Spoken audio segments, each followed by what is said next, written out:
last year I had a couple who came. They were actually on their honeymoon, but they were here as to walk in the shoes of the grandfather, his grandfather. I had a couple who were celebrating their golden wedding anniversary. Very proud to wear the tartan. And the first thing they asked me when I met them, which was quite unusual, was where was the GPO?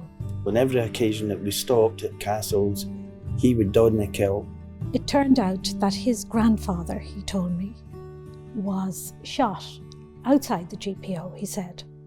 And people would come over and speak to him, and he was really proud. He wanted to know how would they get there. Now they were only around the corner. They happened to be 5 minutes away from the GPO, so they were delighted with that. I had an Australian gentleman on tour.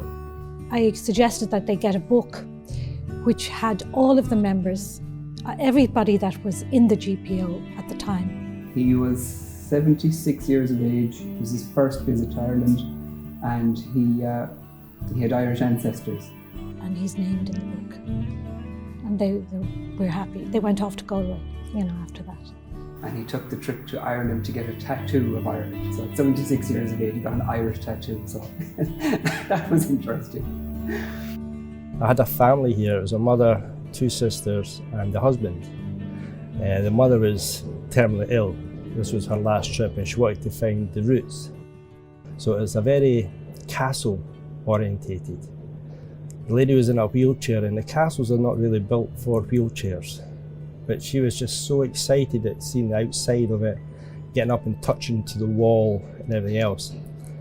I felt a bit useless really, because she couldn't get in and actually see the rooms or anything like that.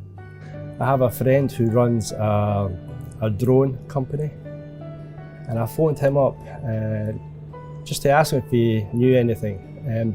He actually is a member of a club as well, and he gave me their private archive webpage, and every castle that this lady was going to was on this. There's aerial photography of the outside and the inside, and I was allowed to download all this, put it onto a CD for her. Now when I'm on a tour, I always make up our trip to Scotland booklet for them.